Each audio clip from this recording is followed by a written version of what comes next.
Hola, seguimos con el estudio del libro Apocalipsis o Revelación de San Juan el Teólogo.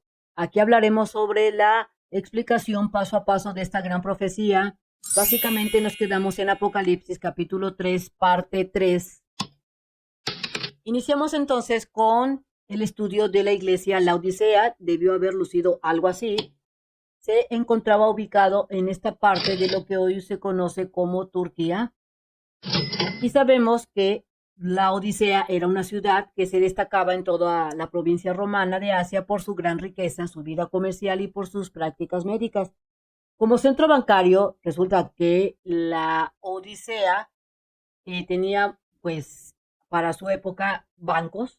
Como centro bancario de Asia, era la más próspera de las 7 ciudades que hemos estado analizando, que era Éfeso, Esmirna, Pérgamo, Tiatira, Sardis, Filadelfia y la Odisea, y esta destacaba por sus centros bancarios.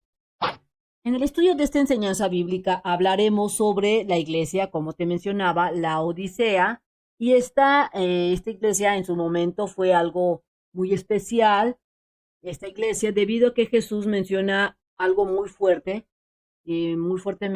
para lo que es como la ve, Jesús como ve a la iglesia, la ve de manera pues bastante diferente a las otras iglesias. En ella Jesús lo que ve es que no está de acuerdo con lo que se está haciendo ahí y hace un llamado, un regaño para que corrijan a lo que es el cuerpo de creyentes.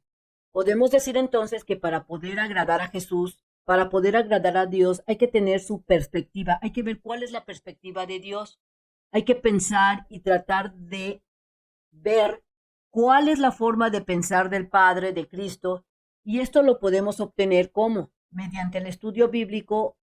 De lo contrario, nosotros podemos pensar que hacemos lo correcto, pero resulta que no es así, como le sucedió a esta iglesia de la Odisea, que ellos pensaban que hacían lo correcto y no eran del agrado de Jesús. Iniciamos entonces con el capítulo 3. En este caso continuamos en el capítulo 3, versículo 14. Y dice, y escribe el ángel de la iglesia en la Odisea. Aquí nuevamente, como en las otras iglesias, Jesús se dirige a quién, al dirigente, al rabino, a la persona que está dirigiendo al cuerpo de creyentes.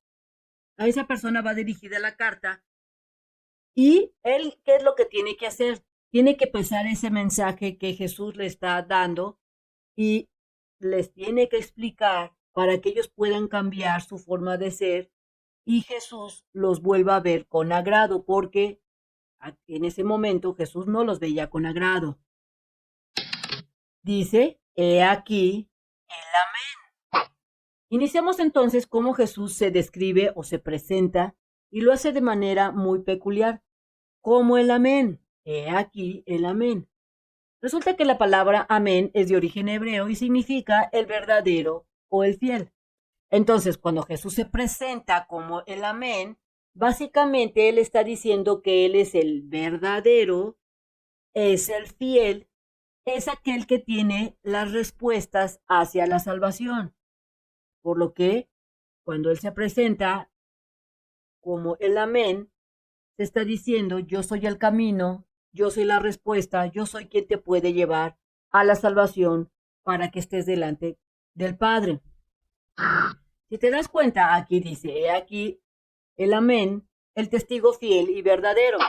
Entonces, cuando se menciona testigo fiel y verdadero, nuevamente Jesús está ratificando lo que acaba de decir, he aquí el amén. Lo está ratificando que Él es la verdad y que ha respondido a la verdad de Dios viviente. Le ha respondido al Dios, a ese Dios viviente que es el Padre, al Dios verdadero, que Él es la carne que se manifestó de manera perfecta. Recordemos que Jesús, cuando vino aquí a la tierra, se hizo como hijo de hombre. Por eso se dice que Él es la carne que se manifestó de manera perfecta y que viene a responder sobre los planes de Dios, es decir, que Él vino y que Él vendrá en la segunda vez que venga a realizar ¿qué? ¿Su voluntad? No, sino la voluntad del Padre aquí en la tierra, porque recordemos que Dios le encomendó ciertas cosas y entre esas cosas fue que viniera como hijo de hombre y eh, prácticamente la hiciera de cordero para lavar nuestros pecados. Entonces dice, he aquí el amén, el testigo fiel y verdadero, el principio de la creación de Dios dice. Si te das cuenta, aquí dice el principio de qué? De la creación de Dios dice. Aquí, al hacer referencia a que Él es el principio de la creación, como aquí lo dice, el principio de la creación, ¿de quién? De Dios, podemos entender que Él, o sea, Jesús, tiene una supremacía sobre lo que Dios le ha dado. Es decir, Jesús es supremo, lo que Dios le heredó. Y también se entiende que Jesús ha estado desde qué? Desde un principio, cuando fue creada la tierra. Prácticamente no nació cuando se hizo hijo de hombre, sino que Jesús ha existido desde antes de que se creara la tierra, antes de que se creara el hombre y todo lo que habita en ella, Jesús ya existía. Para complementar el significado del principio de la creación de Dios, se puede complementar que Jesús nunca hubo o nunca ha habido un tiempo o que no existiera. Es decir, Jesús junto con el Padre son eternos. Recordemos que Jesús, Dios y el Espíritu Santo son la Trinidad, en donde el Padre, el Hijo y el Espíritu Santo son uno mismo, pero son tres. Pero como son uno mismo, siempre han existido desde antes de que se creara la tierra y todo lo que habita en ella. Pasemos entonces al versículo 15. Dice, yo conozco tus obras. Aquí nuevamente hace hincapié Jesús de que a él no lo pueden hacer tonto, no lo pueden engañar, es decir, que él conoce lo más interno de nuestro ser, desde los pensamientos, conoce el sentir de nuestras almas, así como también conoce nuestros hechos, tanto del pasado como el presente, de lo que esté sucediendo. También conoce absolutamente toda nuestra forma de ser. Recuerda que Él todo lo conoce y aquí yo te hago hincapié que conoce las cosas o eventos del pasado y del presente. Porque recuerda que Jesús o Dios te pueden presentar diferentes caminos, pero como tú tienes libre albedrío, puedes elegir el que tú quieras. Tal vez Jesús o Dios les gustaría que tomaras un camino porque sería o le servirías a Él mejor, pero si tú decides ser terrenal y no servirle a Dios, esa será tu decisión. Entonces, continuando, dice, yo conozco tus obras, que no eres frío ni caliente. Aquí se puede entender dos cosas importantes. La primera es sobre el compromiso de esta congregación y que actualmente, hoy en día, se refiere a esas personas que no tienen ese compromiso fuerte, bien establecido. Se hace referencia a esas personas que no hay compromiso y que pues para poder responder de una manera muy fiel a lo que es la voluntad de Dios, para responder al propósito que Dios tiene para nosotros como creyentes, hay que ser ¿qué? Constantes, hay que tener ese compromiso.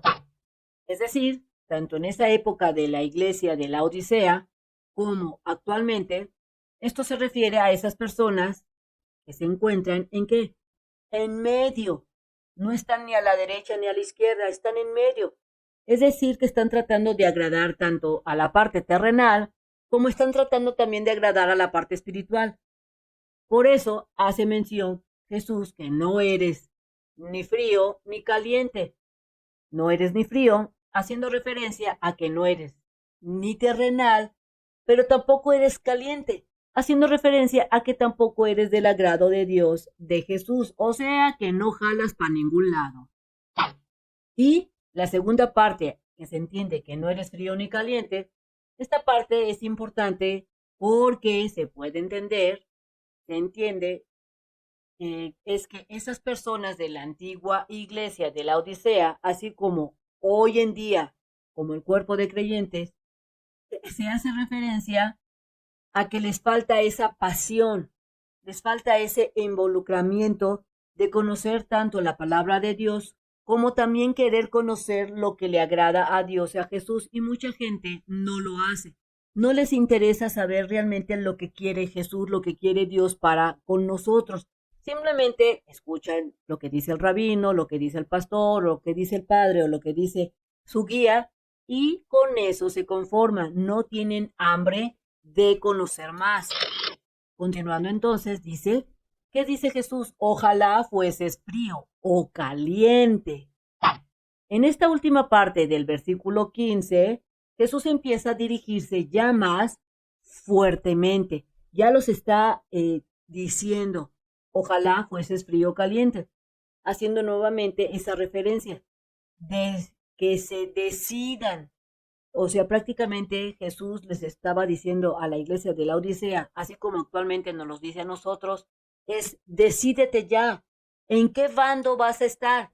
¿En el bando terrenal o en el bando espiritual? Y de acuerdo a lo que tú decidas, hazlo de manera correcta y no andes de aquí para allá porque realmente no eres de mi agrado. Eso es lo que está diciendo Jesús.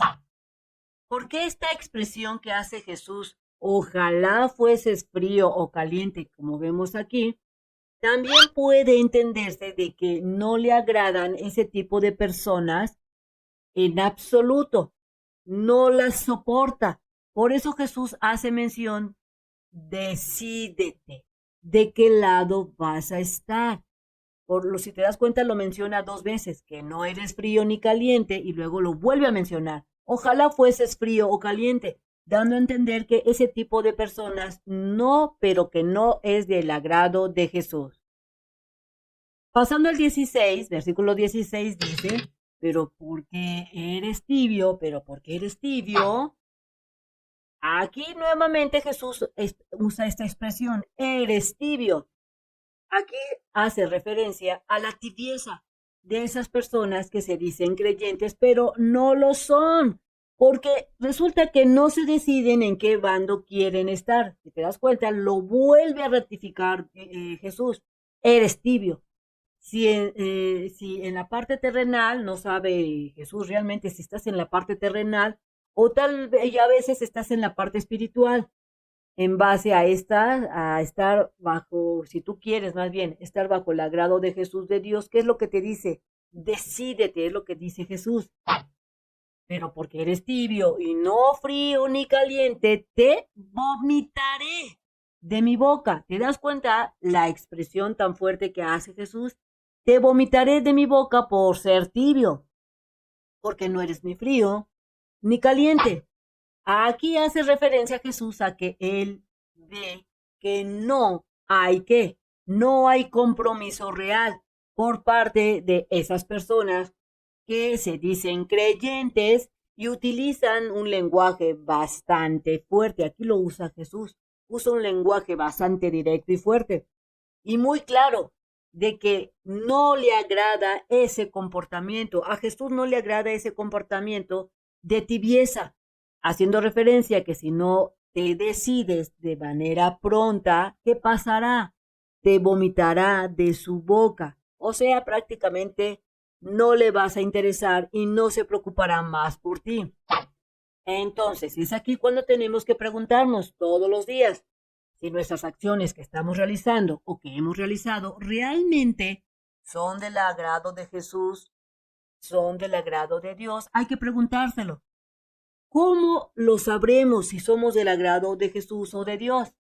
Internamente nosotros podemos darnos cuenta si hicimos las cosas correctamente, lo sabemos, o si las hicimos a medias, o si tal vez tratamos de quedar bien con lo que es aspectos terrenales, como con el amigo, el cuate, la chica que me gusta, o con realmente hay que preguntarse, ¿realmente le agradé a Dios, a Jesús?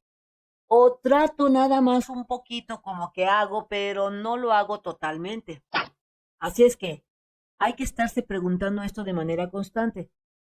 Así es que esta pregunta de que si estamos agradando a Dios, tenemos que hacerlo siempre y en cada momento para no quedar como si fuéramos unos tibios, como aquí lo menciona, y pudiéramos estar expuestos a que Jesús ¿qué?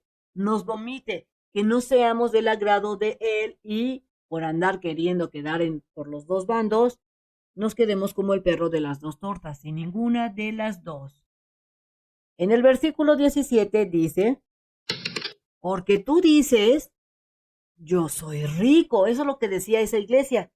Pero Jesús, fíjate que yo soy rico y me he enriquecido y no tengo necesidad de ninguna cosa. Es decir, que ellos piensan que porque son ricos, porque tienen casa, porque no les falta la comida, esa iglesia o actualmente hoy en día ese cuerpo de creyente piensan que están bien.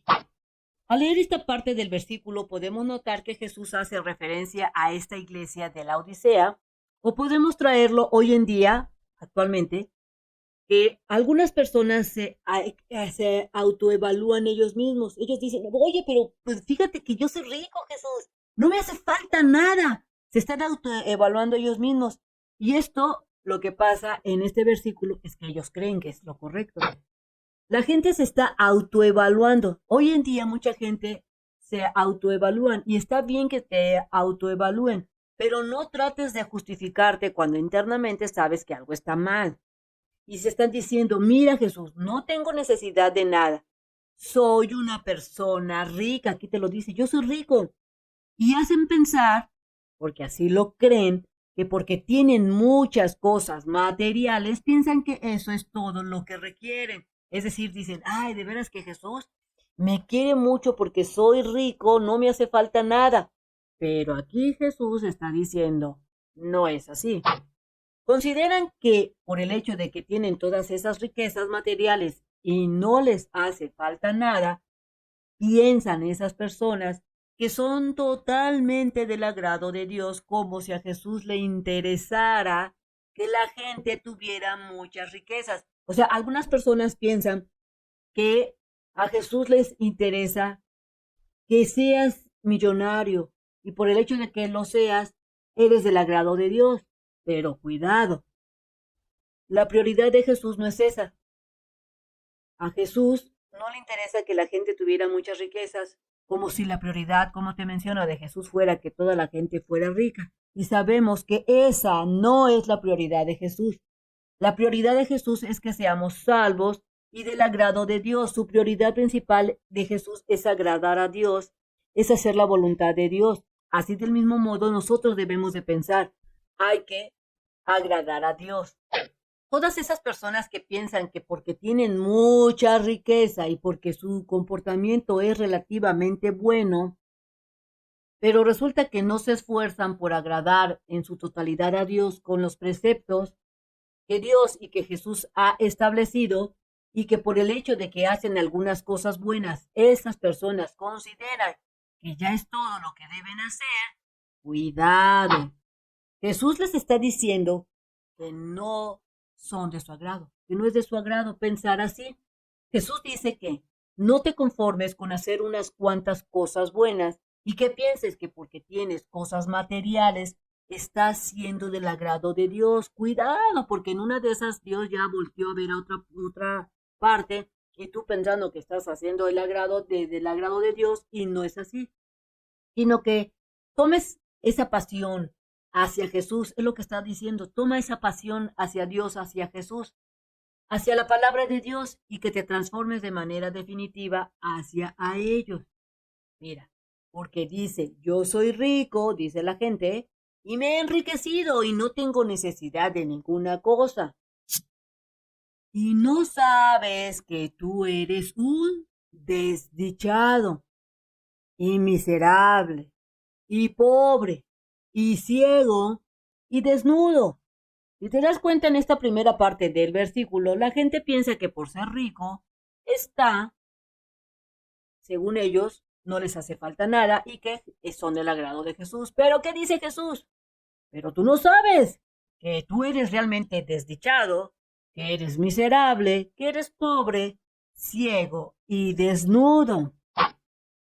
Si eres observador, podrás notar que son 5 adjetivos los que menciona Jesús para indicar ese desagrado que le causa. que le causa a este tipo de personas esa tibieza, que son tibias. Los adjetivos son desdichado, miserable, pobre, ciego y desnudo. Está siendo Jesús muy, pero muy específico. Y aquí lo puedes ver. Cuando tú piensas que por ser rico o porque tienes lo que tú quieres, y tú crees que eso es del agrado de Jesús, cuidado, porque aquí te está usando estos 5 adjetivos. Desdichado, miserable, pobre, ciego y desnudo. Son 5 adjetivos y bíblicamente el número 5 hace referencia a cosas, objetivos o propósitos que se encuentran incompletos. Si te das cuenta, hizo 5, dijo Jesús 5 adjetivos, y eso significa es que te encuentras incompleto, porque son 5. Es decir, que les hace falta algo a este cuerpo de creyentes, a esta iglesia, a esas personas que porque creen que tienen cosas materiales, son del agrado de Jesús, de Dios. Jesús, al evaluar esta congregación de la Odisea, y actualmente, si lo traemos hoy en día, al estar evaluándonos Jesús, cuando él ve esto, encuentra este tipo de personas que son tibias. Cuando Dios las encuentra, cuando Jesús las encuentra, les está diciendo que se encuentran incompletos, que les hace falta algo para ser de qué, de su agrado. El adjetivo o estos adjetivos que son pobres, que son pobres, por acá anda, se hace referencia a que son pobres en el aspecto en lo que se refiere a las cosas de Dios. Son pobres en los frutos que ellos están generando.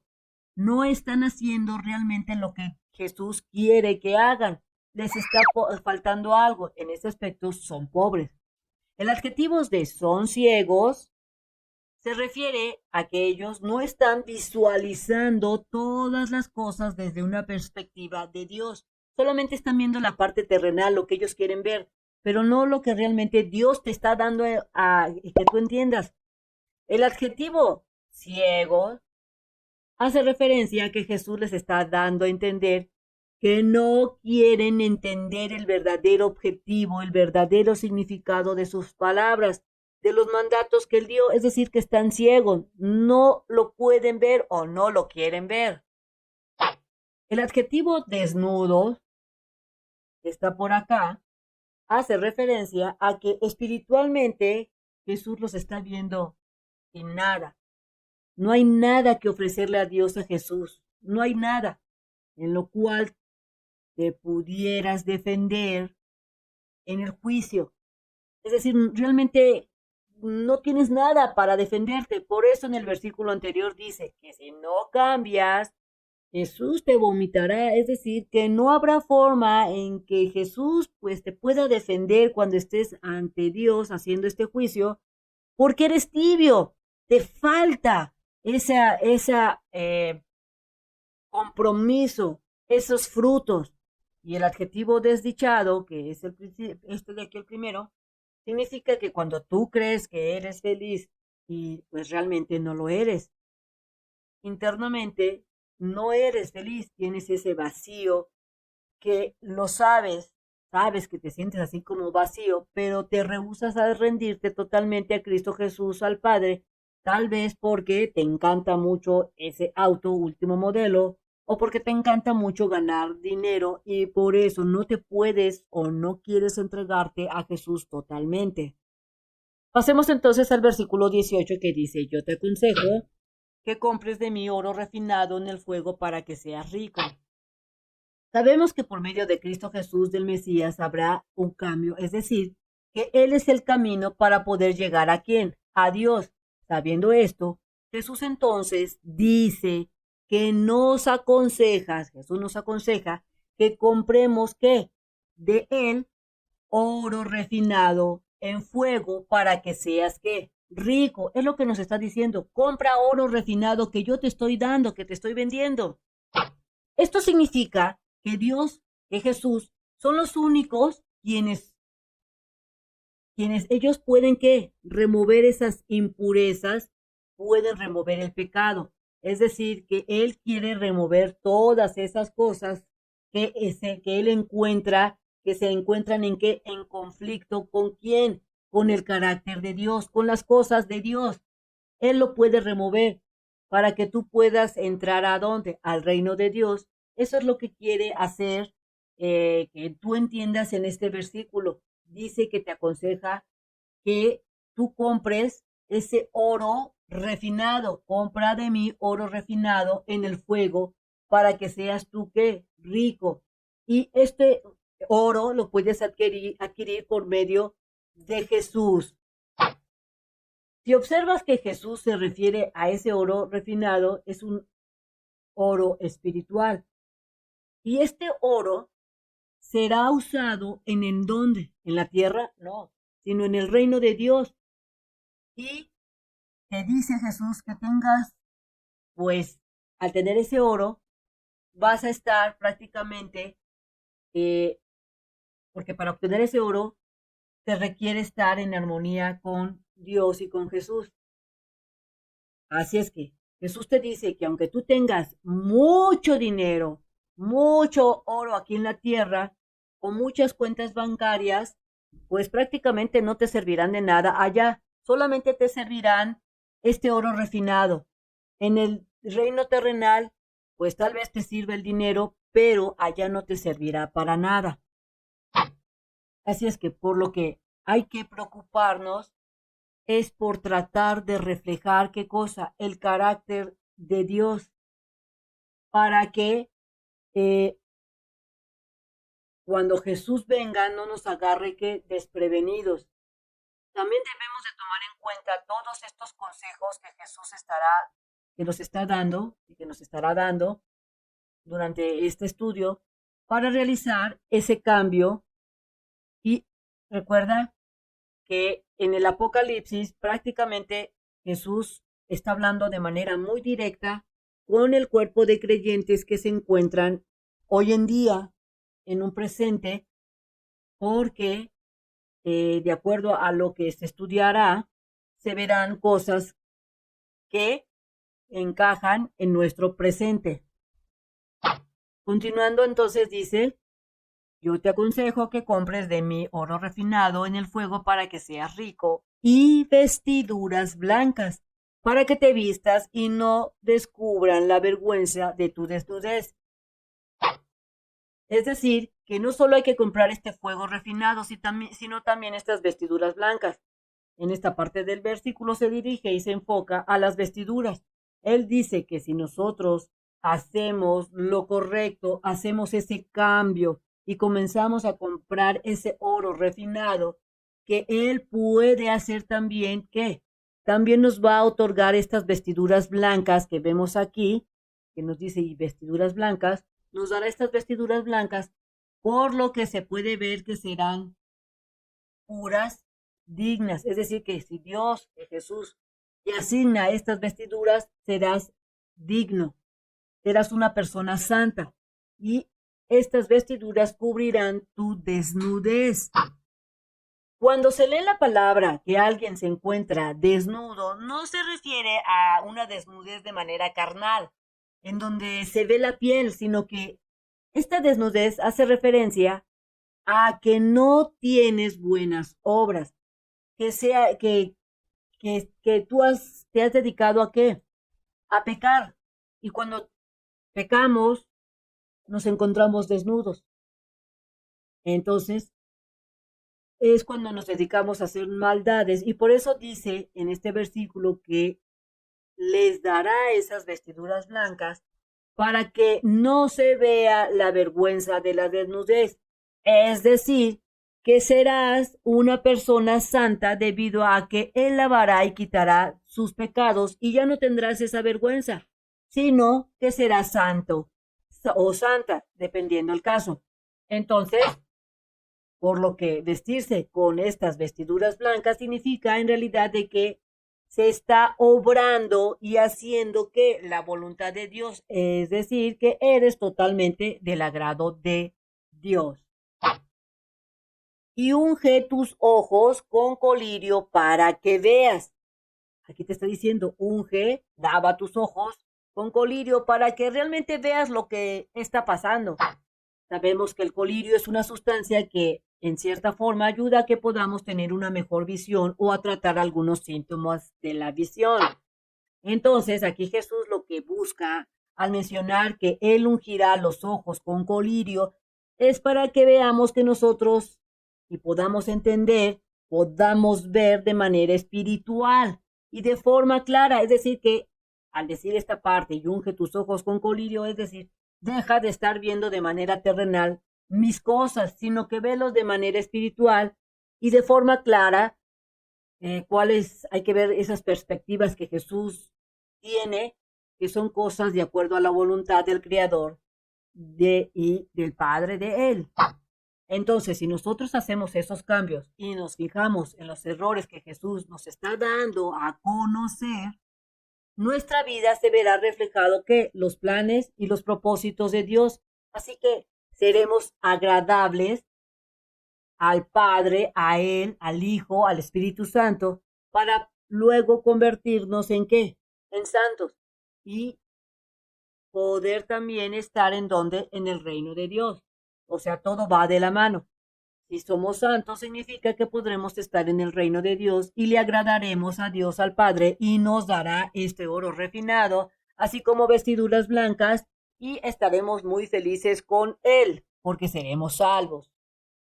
Continuando en el versículo 19 dice, yo reprendo y disciplino a todos los que amo. Si te das cuenta, aquí te lo está diciendo Jesús. Él reprende. No es todo amor, no es todo, sabes que te doy todo lo que tú quieras, mira, toma, toma. No, Jesús va a reprender y va a disciplinarnos a quienes, a los que ama. Este aspecto que Jesús menciona, él reprende y de disciplinar, habla de que Dios está poniendo todas estas cosas en orden, de que está quitando lo que no le agrada y poniendo así lo correcto. Al disciplinarnos, nos quita lo que lo que no ve bien y solo deja lo que le agrada. Una forma para que Dios pueda poner orden en nuestra vida y que nos reprenda cuando estamos mal de todo aquello que no es correcto es como orando todos los días. Hay que acercarnos a Él, hay que platicar con Él, hay que decirle, si Él ve, si Él nota que hay algo que no es de su agrado, hay que pedirle a Jesús que nos lo haga saber para realizar ese cambio, para que Jesús nos discipline, nos reprenda y seamos del agrado de Dios. Hay que estárselo preguntando por medio de la oración todos los días a Jesús, a Dios. La forma en que Dios nos habla es por medio de la Biblia. También Jesús, Dios, nos habla por medio de las cosas que pasan a nuestro alrededor, que pareciera que de manera milagrosa suceden cosas de acuerdo a lo que nosotros estuvimos orando o preguntando y de repente vemos ahí la respuesta. Por eso tenemos que tener siempre discernimiento y estar viendo con los ojos espirituales, no los carnales. Debemos entender o tener ese discernimiento, ese entendimiento para poder captar las respuestas o el mensaje que Dios quiera darnos. Hay que estar atentos. Por eso es importante que orar todos los días y si es posible hacerlo en diferentes horas de cada día y por eso todo eso dependerá del grado en que tú quieras acercarte a Dios, a Jesús, el grado en que tú estés comprometido. Por eso Jesús dijo, no me gustan las personas que son tibias. Entonces, en este mensaje del versículo 19, el Mesías Jesús quiere disciplinarnos porque nos ama. Y una forma también de disciplinarnos es que nos manda situaciones. Jesús si tú le interesas a Jesús, te va a mandar situaciones en las que podamos vernos forzados a pasar ciertas cosas desagradables para que nosotros podamos entender qué es lo que venimos haciendo no es correcto. Por eso es importante estar en constante comunión, hablando con Él. ¿Con quién? Con el Creador, con Jesús, para saber qué es lo que Él quiere. Hay que saber qué es lo que Él quiere de nosotros, para entender esa lección que nos está dando por medio de la vida y la situación difícil que estaremos pasando. Si es una tentación del diablo, de igual manera la podremos pasar sin complicaciones porque estaremos en comunión con Dios, con Jesús y Él nos marcará el camino. Por eso es importante orar. un ejemplo bíblico de cómo Dios impone disciplina cuando tú le interesas, es que esa persona sea recta cuando le interesa, cuando él quiere que obtener algo de ti para tu beneficio o para que tú realices algún propósito. Tenemos este claro ejemplo, la vida de José, donde él tuvo que pasar por diferentes pruebas, recordemos, tuvo que aguantar castigos, latigazos y demás, y cosas que en la perspectiva de los humanos no merecía, pero para el propósito de Dios se necesitaba. Para formarlo, recordemos que José fue vendido por sus hermanos y pues pudiera pensarse que qué injusticia si él era el hermano recto, el hermano que Dios lo veía con agrado. Pero tuvo que pasar esto para darle ese carácter, para darle ese carácter templado, fuerte, y luego pudiera ser usado como instrumento. Todo eso lo tuvo que pasar José para que fuera usado como instrumento. José debía ganar esa experiencia, ese temple, para que llegara a tener una posición de privilegio. ¿En dónde? En Egipto. Y luego tuviera la capacidad de recibir a qué? A las 12 tribus de Israel, para que no perecieran por los 7 años de escasez de alimentos y la falta de lluvia que se presentó en ese momento, para que así las 12 tribus se pudieran multiplicar en Egipto y pudieran hacer cumplir ese pacto que tenía Dios con Abraham de que se multiplicarían como el número de estrellas. Así es que Dios fue marcando el camino para que José le sirviera como instrumento. Lo disciplinó. Entonces, ya sea que Dios te reprenda o que Dios realice ciertas situaciones para que tú adquieras ese carácter o endereces, ¿verdad? Porque pudiera ser que nos estemos distrayendo, hay que enderezar el camino y esto lo realizará porque Dios a Jesús le interesa y quiere que seas salvo y que estés con él. Si no le interesas, pues no te va a pasar nada. Tú pensarás que Dios te está amando, pero en realidad simplemente está volteando a ver a otra parte. Yo reprendo y disciplino a todos los que amo, sé pues celoso y arrepiéntete. Aquí Jesús nos está queriendo dar a entender que seamos diligentes, receptivos y dedicados a todo lo que sea salvación, a lo que traiga la redención, a lo que traiga lo positivo, que atraigamos lo bueno y que vivamos en qué? En obediencia. Es decir, Jesús quiere que seamos súper celosos en todo lo que corresponda a sus preceptos, a su carácter, que seamos celosos en leer la palabra de Dios y que seamos celosos en entenderla, en transmitirla y en hacer todas estas cosas que nos traiga salvación tanto a nosotros como a otros. Aquí lo dice, pues sé pues celoso y arrepiéntete. Y si nosotros estamos realizando todo esto que nos está mencionando, estos cambios, y somos muy constantes, traerá como consecuencia, ¿qué cosa? El resultado, y traeremos frutos buenos, frutos de Dios, que viene siendo este oro refinado que Jesús nos dará a cambio de ese arrepentimiento y de esa perseverancia, esos celos hacia las cosas de Dios. Así es que hay que ser súper celoso en todo lo que sea de Dios. En el versículo 20 dice, he aquí yo estoy a la puerta y llamo. Aquí comienza este versículo dando un consejo Jesús, haciendo énfasis a que debemos estar atentos al decir, he aquí yo estoy a la puerta. Hay que estar atento cuando Jesús nos está diciendo, he aquí yo estoy a la puerta y llamo. Dicho de otra manera, nos está diciendo Jesús, toc toc, pon atención porque me encuentro aquí. Escucha ahorita que hay tiempo y no pierdas ese valioso tiempo en cosas terrenales. Es lo que nos está diciendo Jesús. Te estoy diciendo en lo que estás fallando. Arrepiéntete, cambia. Es lo que nos está dando ese mensaje. Entonces Jesús nos está invitando a que seamos salvos por medio de él, por lo que ahorita hay tiempo. Jesús seguirá golpeando esa puerta para que seamos salvos y estemos con Él en el nuevo reino. Lo seguirá haciendo mientras hay tiempo, pero cuando ya no lo haya, pues será demasiado tarde. Así es que hay que abrir esa puerta, hay que hacer ese cambio, hay que aceptar al Mesías como nuestro Salvador para que no nos perdamos ahorita que hay tiempo.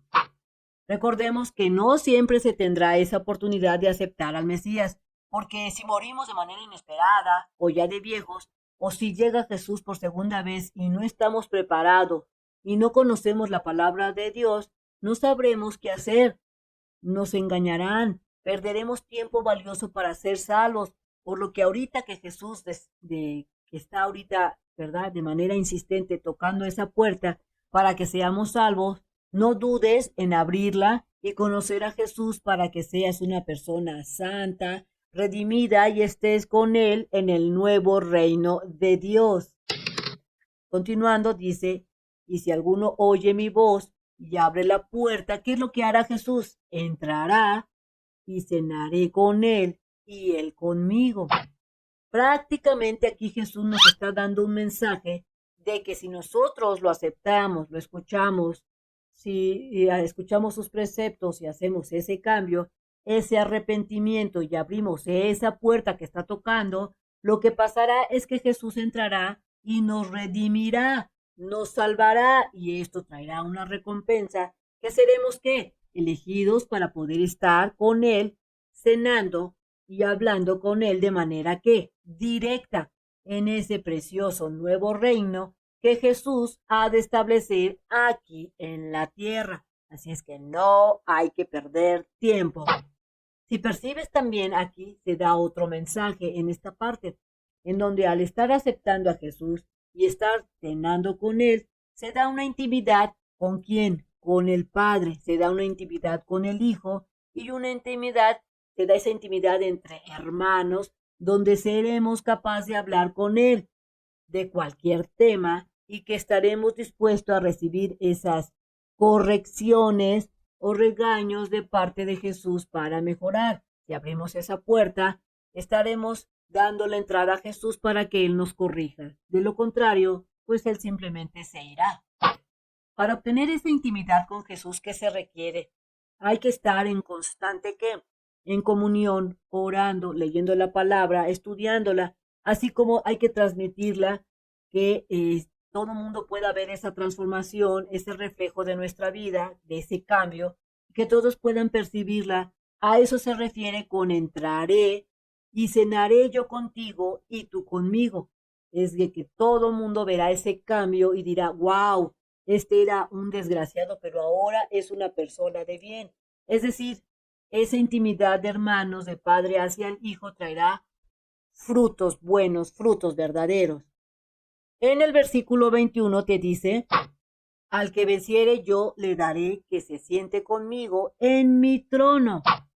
En esta parte del versículo, el que venciere yo le daré que se siente conmigo en mi trono, nos está dando una invitación a que seamos ¿qué? Constantes y que no caigamos en las tentaciones, siendo constantes en el estudio bíblico y que todo lo que aprendamos lo llevemos a cabo y que seamos reflejo de su carácter, de sus cosas positivas y esas cosas buenas sean de qué? Del agrado de Él, de Jesús. Porque si logramos ser constantes y del agrado de Jesús, de Dios, el que nos invitará, nos dará ese privilegio de que nos sentemos en su trono porque seremos vencedores. Mira, aquí lo dice, el que venciere, yo le daré que se siente conmigo en mi trono. Ese sería un súper gran honor. Es decir, que la recompensa que Jesús ofrece es muy grande. Por el hecho de vencer al enemigo y vencer todas esas pruebas, si lo hacemos, nos sentaremos al lado, codo con Jesús y podremos adorarlo de manera directa y al mismo tiempo eso significa que somos dignos de estar en la presencia del Padre, del Hijo, así como también del Espíritu Santo. Así como yo he vencido, mira, hace referencia a que Jesús ha vencido y me he sentado con mi Padre en su trono.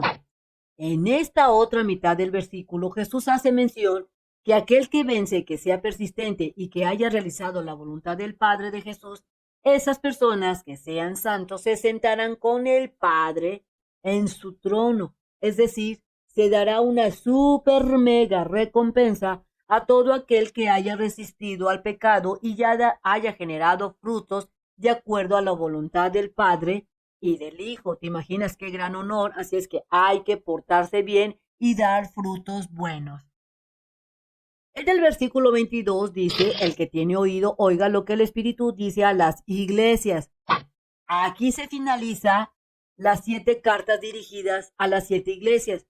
Y es importante que pongas atención a cada una de estas cartas porque en ella Jesús habla sobre las cosas que él ve en el cuerpo de creyentes actualmente, que no solo no les son de su agrado, es decir, menciona todas estas cosas que Jesús no ve con agrado, y también Jesús menciona aquellas que sí les son de su agrado. Al mismo tiempo, Jesús menciona que debemos hacer, nos dice que debemos hacer para evitar caer y pecar.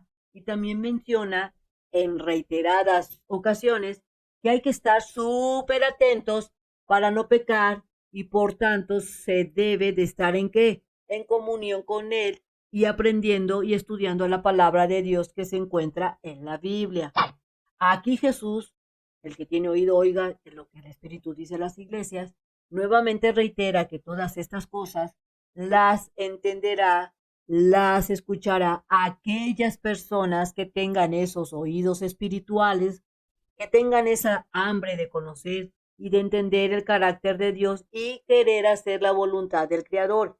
Esas son las personas que oirán, que escucharán, que verán y realizarán ese cambio. Por lo que si tú quieres ser y tener esos oídos espirituales que entiendan, se debe, como mencioné anteriormente, estar ¿qué? En comunión con el Padre, con el Hijo, y la fórmula es, hay que orar, hay que platicar con Él, hay que leer la Biblia y pedir discernimiento, entendimiento para poder entender y llevar a cabo todos esos conocimientos que entendamos, que estudiemos.